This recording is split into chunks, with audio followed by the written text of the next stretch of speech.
વૃદ્ધો અને અસહાયની વહારે આવ્યા માંડવીના હસમુખભાઈ ઠક્કર.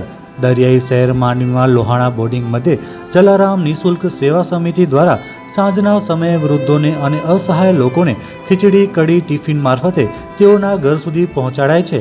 જ્યાં અન્નનો ટુકડો ત્યાં હરી ઢુકડો. જલારામ બાપાની આ પંક્તિને માંડવીના હસમુખભાઈ ઠક્કરે સાર્થક કરી છે.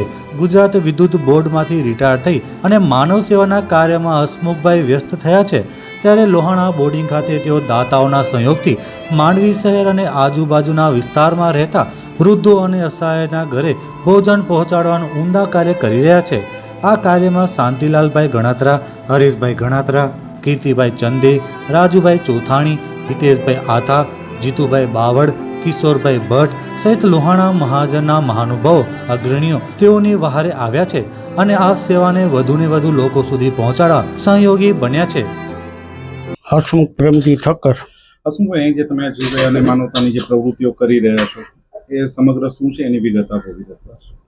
જય જલારામ. આમ જોઈએ તો મેં 42 વર્ષ જેટલી પીજીવીસીએલમાં સર્વિસ કરી અને 30/1/24ના રોજ હું જીબીમાંથી રિટાયર થયો. ત્યારબાદ એનાથી આગળ હું જ્યારે 1 માસ રજામાં હતો ત્યારે વિચાર આવતો હતો કે સમય પસાર આપણે નિવૃત્તિનો કેમ કરવું. ત્યારે મારા મિત્ર વર્તુળની સાથે બેસી અને ચર્ચા કરી તો એમણે કીધું અમે હસમુખ તારી સાથે જ છીએ, કોઈ પણ બેફિકર વગર તું આ પ્રવૃત્તિ જીવદયાની ચાલુ કર. અને આજની સુધી તે લોકો મારી સાથે જ રહ્યા છે. 6/5/6/3/6/2 મારો પરિવારે એક શુભેચ્છા સમારંભ યોજ્યો હતો. જે શુભેચ્છા સમારંભમાં મારા પીજીવીસીએલના અધિકારી અને મારા જ્ઞાતિના શ્રેષ્ઠીઓ હરીશભાઈ ગણાત્રા, શાંતિલાલભાઈ ગણાત્રા, તેમજ એમબીબીસી ચેરમેન, વાઇસ ચેરમેન હિતેશભાઈ આથા, જીતુભાઈ બાવળ, જિજ્ઞા કેતરસ્વારા બધે ચીફ ગેસ્ટ તરીકે મારા શુભેચ્છા સમારંભમાં પધારે.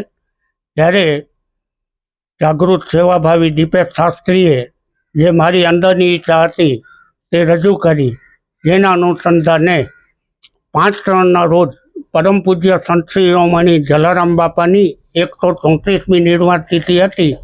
ત્યારથી અમે આ સેવા યજ્ઞ ચાલુ કરેલ છે. આ સેવા યજ્ઞમાં મારા જે શુભેચ્છા સમારંભ હતો ત્યારે જ બોર્ડિંગના પ્રમુખ અને ટ્રસ્ટી શ્રી હરીશભાઈ ગણાત્રા અને શ્રી શાંતિલાલભાઈ ગણાત્રાએ બોર્ડિંગમાં એ સ્થળનો ઉપયોગ કરવા માટેની મંજૂરી આપી અને અમારા કાર્યને આગળ ધપાવેલ.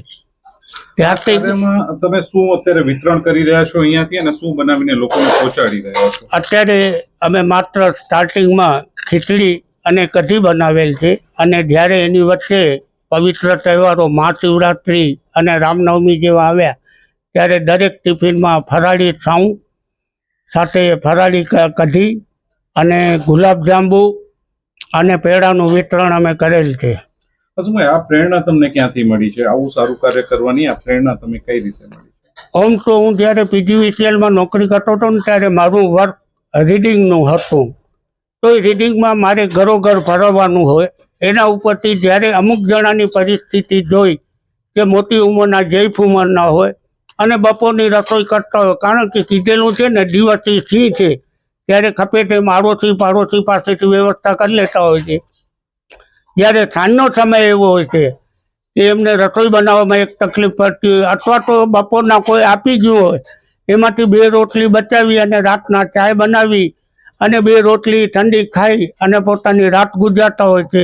એવી પરિસ્થિતિઓ મેં નજરે નિહાળી છે. ત્યારથી મને એક અંદરથી સંકલ્પ હતો કે ભાઈ આપણે રિટાયર થઈ અને આ પ્રવૃત્તિ કરીએ તો સારું રહેશે. અને મને મારા મિત્રો, સ્નેહીઓ, સંબંધીઓ, મારા બોર્ડિંગના ટ્રસ્ટીગણો એમનો સંપૂર્ણ સહકાર મળ્યો છે અને એનાથી હજી પણ અમારી પાસે 6 મહિના ચાલે એટલું ભંડોળ અને અનાજ અત્યારે પણ ઉપલબ્ધ છે.